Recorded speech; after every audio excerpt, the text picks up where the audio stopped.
Can you hear me? Yes.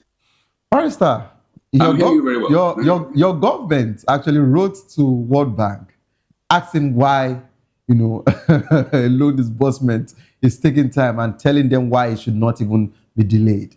Now, I know you would also want to respond to that, but let's actually had it up with another conversation. Let's talk about inflation, versus growth. Now, NBS reports, persistent food inflation despite a slight national improvement. What specific policies are missing that would translate, macro stability into, a lower food prices? I'd like you to talk about that. Well, thank you very much.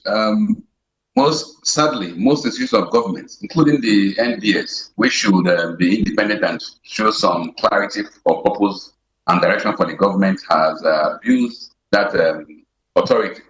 The NBS, when it reeled out figures that we had less than 4% unemployment rate in Nigeria, I mean, it was so ridiculous that people don't even take that group serious, because they just read out figures on inflation, on employment, that will just, I guess they just ask the government, what figure do you want us to push out today so that you look good? Because if you go to the market, you go to the street, what NBS is bringing in does not have any bearing on its reality. And that is quite sad. If the government bases its actions on what it has told the NBS to release, that is why we see the country spiraling further down the abyss, down into an abyss. With regards to what Mr. Tinubu, the letter he wrote to the World Bank, you see, what Nigerians must realize is this, and they must understand it. If you are a banker, you will not continue to give loans to a bad customer that is not repaying the loans. You will think twice. But if these multinational institutions with such bogus names, like the World Bank, continue to give loans to this customer that is not paying well, and even that customer, in this case, the president of the Federal Republic of Nigeria, can come out and tell them, you must hurry up and give me those loans. What does it tell Nigeria? It tells you that these institutions, the World Bank, they just give out this money to further deepen the debt and pauperization of Nigeria, not for national interest, not for the interest of yourself, you or me. And that's why serious countries in Africa, the Sahel states, for instance, feels like a dream, feels like magic. Now I believe I can have you or me.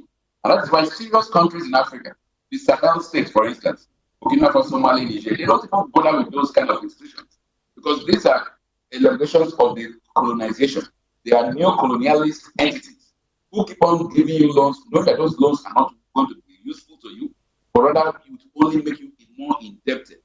A core example is the last loan Tinubu went to sign from Britain, I mean, with Citibank for the ports, over £746 million.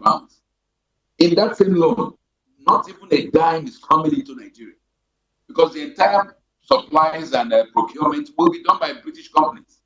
So you go and collect a loan, which Nigerians will pay for. I mean, it's in our debt list as people loans which we have gotten, and the loans, the funds are not coming to Nigeria. Even sand and water, they can be brought in from Britain to do the construction jobs in the ports. Is that the kind of loans a sane character will ask for? And as from some of my panel takes on this issue of taxation, I will challenge Bola Tinubu, Mr. President, release to us your tax returns. Tell us how much you've paid so far, even before you came into office. Let us understand if you are indeed a citizen of Nigeria like you accuse Nigerians of. Because I will bet you will be shocked at how low this man has paid in taxes, because his assets are well known. His multi-million-dollar assets, even in the US, in the UK, are known. I really want to know, and most Nigerians want to know, if Mr. President is a citizen of Nigeria based on the amount of taxes he has paid, of the amount of tax he has paid, on personal income tax he has paid. And if he has not paid anyone, and we know he has a dual citizenship, Mr. Tinubu has a citizenship of Guinea Republic, or the Republic of Guinea. Perhaps that is where his citizenship lies. That is why he has the temerity to tell Nigerians that if you don't pay these criminal taxes, that you are not a citizen. And even what tax are we asked to pay? Is it a tax law that was signed by criminal means? Remember, the current tax act, which this Minister of Finance now and the President colluded to bring on air, was not what was passed by National Assembly. It took the attention of some, like Senator Dasuki in the House, sorry, in the Senate, to bring it to the notice of Nigerians that what was being peddled as the tax act was not what was passed. So if you are telling Nigerians that we must abide by a criminally enacted bill, what the hell is man talking about?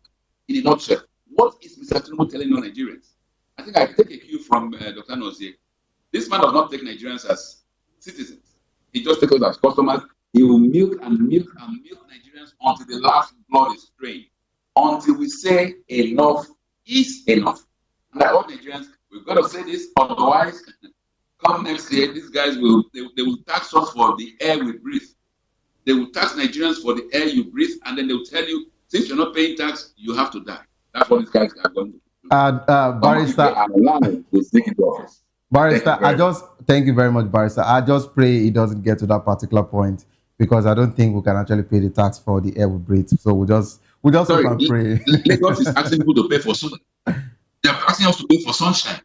If you are being asked to pay for sunshine, what does it mean? Okay, so for that of the solar, Lagos State government actually came out. They said that it is for their buildings. That's for just for their own Lagos State building, whatever that they actually provided. So if you are going to buy into their plants, I think they have their guidelines and all of that. So if you have to bring in solar panels, not using their light, I think it is about their terms and conditions, which they actually clarified on that. But they didn't actually say that they would.